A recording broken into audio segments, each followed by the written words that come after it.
All right, guys, we are here at El Padel in Tampere, and we are gonna do a very nice rallying exercise where both players have a task. My task when defending is the understanding of playing a good lob by either backing up or using the glass. And then the most important thing for this exercise is to develop the good habit of after you play the lob, you are gonna get closer to the line.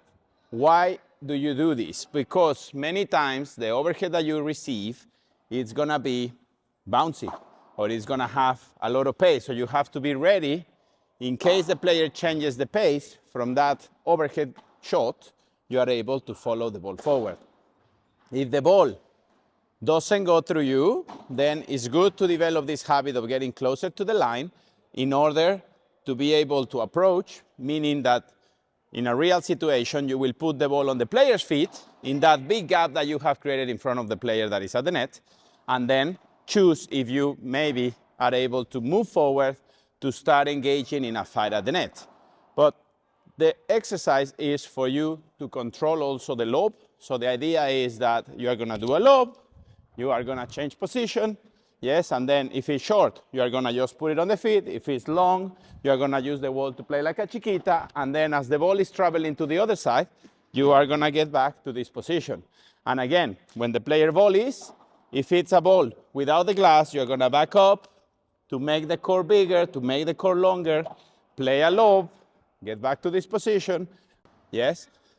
The person at the net, what are you trying to achieve? Well, to keep the ball in control with your overhead, not to give a crazy rebound, meaning that it's okay that you force the player to play with the glass, but the rebound shouldn't go that much in front of the line.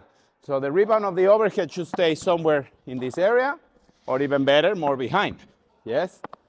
Sometimes also it's good to force the player to play with the ball close to their feet, so you are gonna aim for your overhead to be close to the line.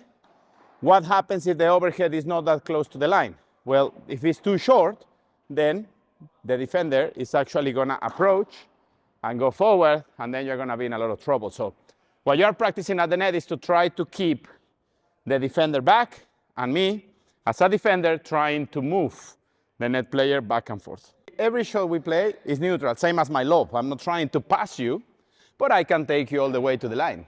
Yeah, for example, a good lob will be that if you let it pass, the ball shouldn't give me any rebound.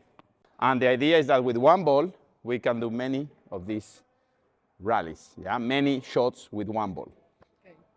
So I play the lob, I move forward, and then I use the chiquita, I back up, so I have time to play another good lob. I go in, yeah, I'm always moving. Chiquita, I go back, I move the player, yes. I don't let it pass because it's too short. I back up, and again, yes. Make sure that when you play the lob, you look at the player, not so much at the ball only. Yeah, so you see how the player is preparing. Yes.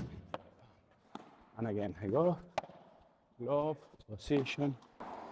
Now, when at the net, remember that use this exercise to practice on not moving a square. Instead, every time the lob comes, work on turning racket facing the court, yes, instead of facing outside.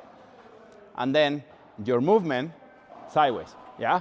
Sometimes faster, sometimes slower, but sideways. Now, after the overhead, what are you gonna do?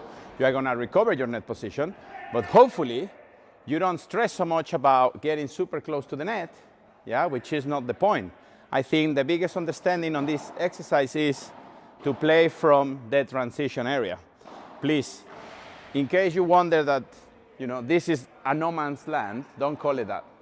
This is the transition area, and the idea of you taking the overhead and then doing your split step is to be ready to then decide if you have to take a big step or if you just have to receive the ball.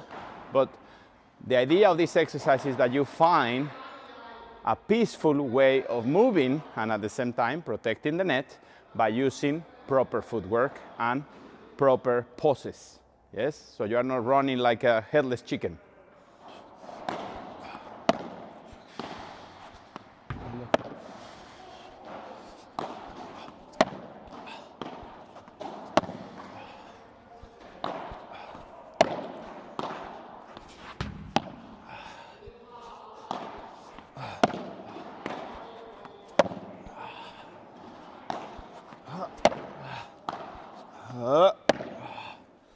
All right, guys, so you got a little taste of how this rally is supposed to be.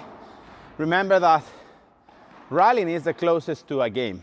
Yes, of course, this is still cooperation. Like, the point is not to win the point. The point is that your shots are good enough, shots that you use in the game that are neutral, and then that the consistency is very high. The control of the ball is very good. That is what matters. Yeah, then as you do it better and more consistent, you can increase the pace on the shots. But first, find consistency also, because what is the point of training faster when you play a tournament, you're playing like this. You're pushing the ball because you know that if you miss, you lose a point, yes?